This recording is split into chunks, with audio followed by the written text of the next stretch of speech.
खेलु खेलु air gun रु फुटीगला गुली संबलपुर सदर थाना मिर्गामुंडा गाँव में एभली एक अघटन घटी नाबालक देहरे बाजी गुली गुरुतर अवस्था नाबालक हस्पिटाल रे भर्ती करा जायछि। ए घटना जन को अटक रखी पचरा उचरा करुछि पुलिस। ये एयर खेलुथिले ये नाबालक माने खेलु खेलु एयर गन रु गुली फुटिथिबा खबर जहाँ आसुछि। जड़े नाबालक देहरे गुली बाजी अवस्था भल नाही गुरुतर अवस्था नाबालक हस्पिटाल रे भर्ती करा जायछि। ए घटना रे जन को अटक रखी वर्तमान पुलिस पचराउचरा करुछि। बोधवे गुणामणि विश्वाल आम संबलपुर ब्यूरो चीफ ऑनलाइन रे वर्तमान अच्छी। गुणामणि प्रकृत में कौन घटना थिला जड़े नाबालक गुरुतर अवस्था हस्पिटाल रे भर्ती एवं केते वर्ष प्रकृत में हेब एयरगन धरिकी करुथिले कौन एवं अन्य जहाँ अटक रखी ये तांकर सांग ना आउ किए? देखो ये दुई जन एयरगन खेलुवा कथा सामना को आसी। बिट्टू पुरोहित बोली जड़े 25 वर्षीय युवक जी कि ऑनलाइन प्लेटफॉर्म जरिया एयरगन को मगई एवं जड़े 9 वर्षर नाबालक उपर को फायरिंग करते खेलु खेलु माने गोटे मजाकिया ढंग से तेज जहाँ फायरिंग हेबार छातीर डाहाण छातीर साइड रे पार्श्व ये जो एयरगन गुलिटी बाजी ये घटना घटला सदर थाना पुलिस बिट्टू पुरोहित को अटक रखी वर्तमान गिरफ्त करिछि।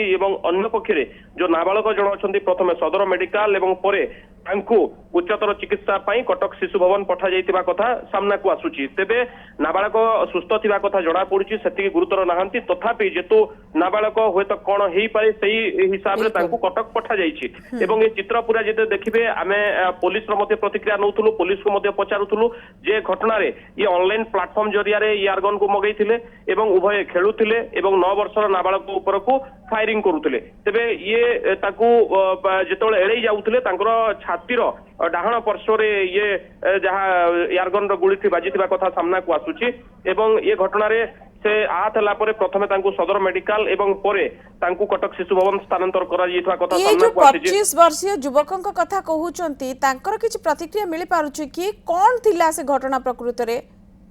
देखो पुलिस हेफाजत को नेलाणी एवं पुलिस नहीं सारला परे तांको वर्तमान गिरफ्त करा जाय सारलाणी। तेबे पुलिस ए संबंधी कोनोसी ठोस प्रतिक्रिया देई नाही जेहेतु संबलपुर को मुख्यमंत्री गस्त रही वर्तमान मुख्यमंत्री कार्यक्रम रही तमाम पुलिस वरिष्ठ अधिकारी मुख्यमंत्री कार्यक्रम में व्यस्त अच्छा यही समय प्राथमिक प्रतिक्रिया पुलिस हस्तगत है ना किंतु घटना घटी सत एवं द्वितीय कथा हूँ घटना पर कटक स्थानांतर कथा ए कथा को पुलिस मानी किंतु पुलिस गिरफ्त प्रकृत में एयर गन कथा कहूँ जानीचे ये यार जो गुली प्रकृति कहार जीवन नवाई सक्षम नुहे ये जंतु जंता को घोड़ेबा करा जाए प्रायतः व्यवहार करा जाए किंतु जेहेतु गोटे छोट पिलार कथा ये पड़ी 9 वर्षर पिला तेणु डॉक्टर किसी प्रतिक्रिया आम हस्तगत हो प्रकृति कौन एटा करी क्षयक्षति केते छुआटीर? देखो ये घटना घटिला परे ये सदर मेडिकल रे कहतु तांकर एक्सरे सरी गोटे प्रकार तांकर अन्य जहाँ टेस्ट होगा कथा सरी जेहेतु टिके हल्का भीतर को जाइकी पुणी बाहरी जाइथिबा कथा उल्लेख रहुछि तेबे सेहिति पई तांको होतो आ कोन हेई पारे कि सेही भयरे कटक पठा जाइछि किंतु से विपद मुक्त थिबा कथा कुहा जाउछि। अन्य पक्षरे जदि देखिबे ए घटना परे जिल्ला रे आपण पूर्वरु मध्य एभली एयरगन रखिथिबा अभियोग बा एयरगन को खेलुतबे खेली वायरल करबा अभियोग हो सोशल मीडिया रे पोस्ट करबा अभियोग तमाम घटना रे पूर्वरु आपण देखिथिबे जे अनेकन को पुलिस मध्य गिरफ्त करथिला जबत मध्य हेइछि।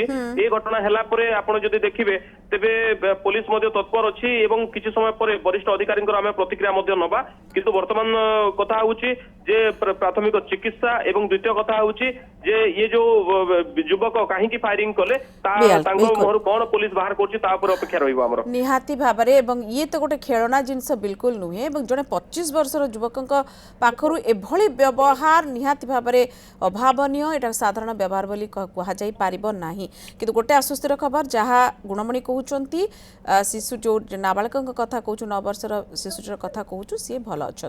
बहुत धन्यवाद तमाम सूचना गुणमणि विश्वाल आम संबलपुर ब्यूरो चीफ हम सहित थिले।